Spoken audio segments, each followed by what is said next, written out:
User was moved to your channel.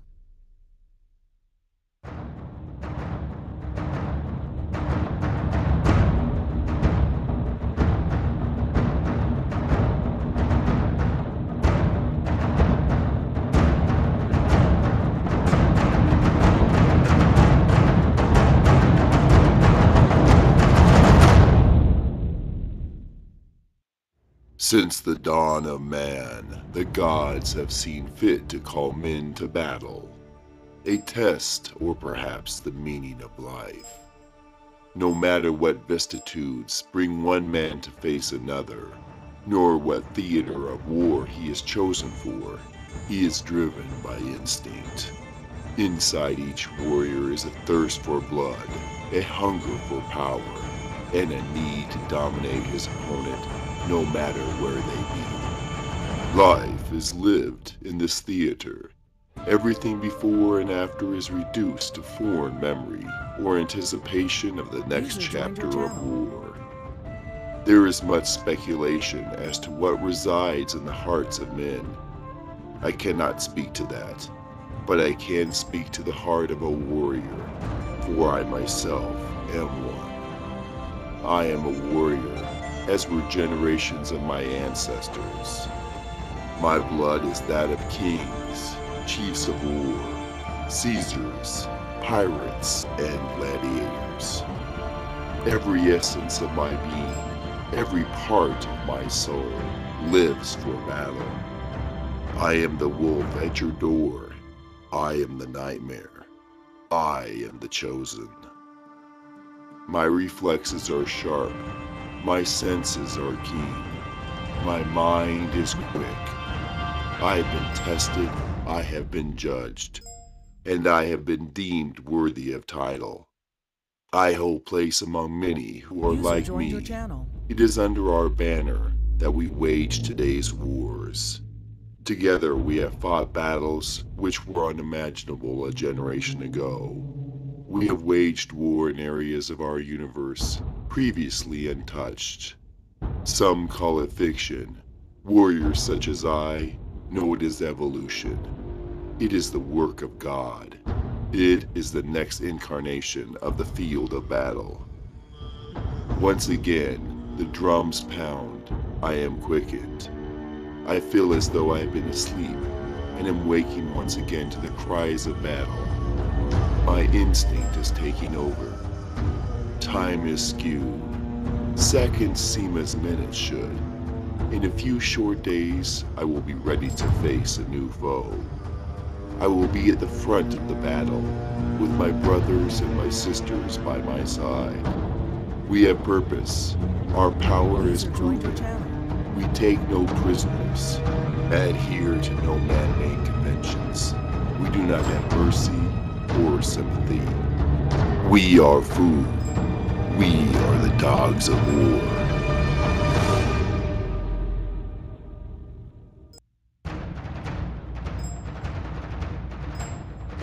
It has always been that warriors were tested at the games.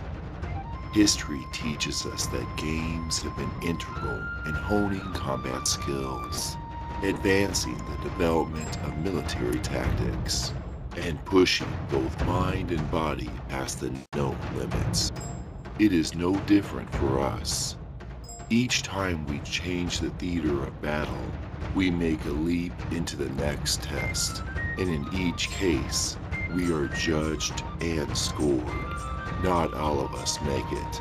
Some lack the fortitude, some lack the ability, and still some yet do not see the greater picture.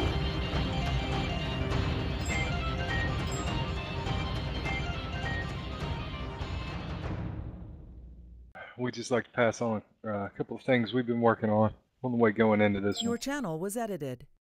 If anyone's been paying any attention, you know we're going to do some open recruiting, but we're going to do that a little bit differently, as we explained to the officers the other night. Our plan is to hold guild events, because this game actually allows us a mechanic in order to do that. The entire guild can get into one starting zone. We can move around, we can have a good time, do hearts, dynamic events, skill points, all kinds of stuff. Got good plans on that. But we need people to show up. More people we have doing it together, more people see us, more people want to be a part of us. That's the biggest thing. We're going to have a mostly set schedule for at least the first month of PvE events on Monday, Wednesday, and Friday, and PvP events, mainly World versus World, on Saturdays and Sundays. So we all have plenty of opportunity to play together, and we get rewarded more than anything else in any other game that we have played just for doing that. Also, the coordinator's positions are there. If you're having any trouble finding a group for anything you want to do, then you need to get with one of them and let them try to help you. And of course, as always, if you can solve, please come to myself, Ed, aka Mayor Joe Bain, directly, and we will do everything we can to get it taken care of for you.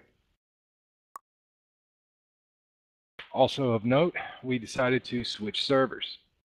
We think it's a good thing. We've gone into a couple of games before on middle of the road and bigger ended servers, I guess you would say. It never worked out in the way we thought it would. So we figured we'll have an opportunity to play everything we want with as little queue as possible, with a wider range of recruiting possibilities. Your channel was edited. That's pretty much all we got going into it. This is a really different game. You can't play it the way you played other games. It doesn't work. You will die. You will lose. The great thing is we don't have any dungeons that take more than 5 people, so we don't really need raid standards, but we do have events that scale up to 100 people, so we've got plenty of room for either way that we want to do it. I think we've got a really good opportunity, especially with the chosen server, in order to go in and actually be a dominant driving force in the World versus World, something that we've always tried to do in previous games, such as Warhammer and other similars. Does anyone have any questions about anything? Nobody.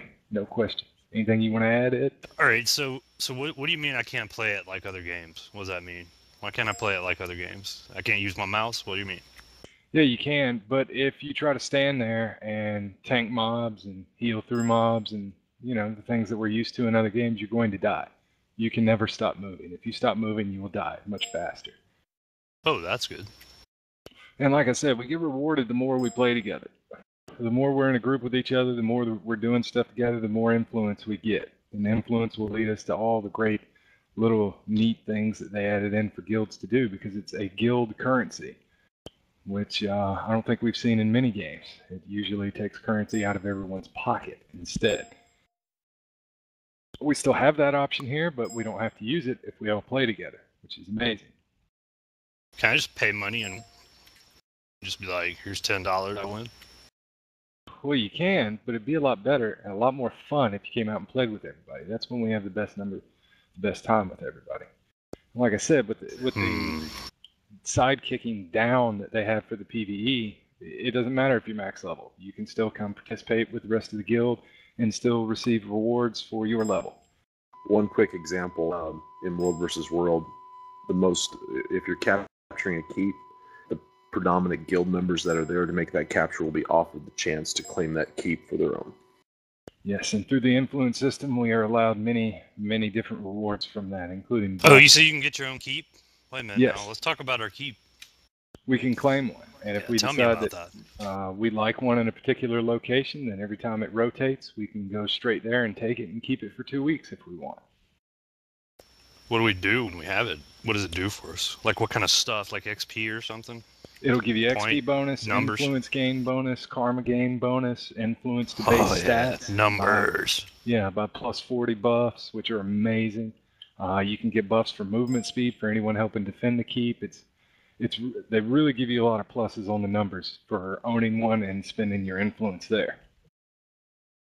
From a cosmetic perspective, the guild flag that we design, our guild emblem, will be showcased on all the flags in the keep, among other things like that.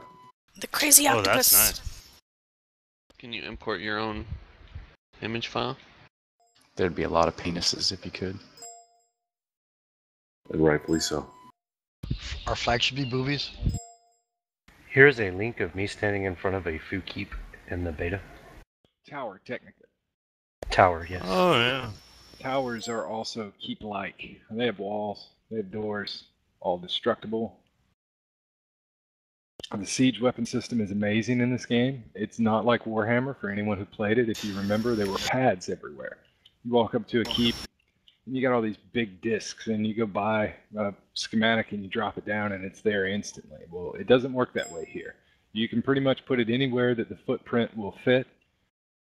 They're built amazingly, and they work really good for what they're specific to. I've had a lot of fun with them. And everybody has to keep supply on them in order to keep the shit up. Supply is a big part of that game.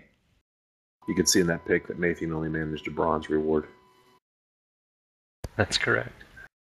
The leveling, as far as world versus world PvP and PvE, I didn't see much of a difference. So, the keeps and the pictures and all that stuff, is that in the same place that I'm at when I just load in the game and start running around doing stuff and getting levels? No, there are two separate, well, technically three separate worlds because the SPVP is done on its maps. It has a central location that you start to that as soon as you get out of your tutorial you can go to and you're instantly level 80. All gear, all weapons, all runes, everything you need is all normalized and given for free on vendors. It's really an even field.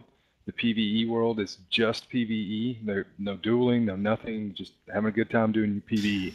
Oh yeah, so I don't ever even have to do that at all. Nope, not if you don't want to. You can go to max level in World versus World without issue. As soon as you go there, you're normalized to level 80, aside from your gear and weapons. Alright, so how I get gear and weapons? You get badges dropped off of dead players, and through renown, through money. They have vendors there for all of that. With Okay. fantastic gear. So it's just like Rift. You have to go kill some people and then you get stuff. Technically, you don't ever have to kill anyone. You can follow a Dolyak around making deliveries, and if no one ever attacks you, you can do that all day and earn experience and karma and anything you need to get any gear you want. So if you're a girl, that's what you do to get leveled up, or get your gear, I should say. You can. Also, you could level from 1 to 80 in World v World just crafting, even, because all of the crafting materials from 1 to 80 to level your crafting to max are also there. Oh, that's nice. That's like Conan, right? PvP it up, kill a spider. Yeah. And also Craft they some have skill point challenges on the maps in the World versus World that reset every 2 weeks. That sounds really neat. So, looking in that screenshot right there, how big is the world? How large is it?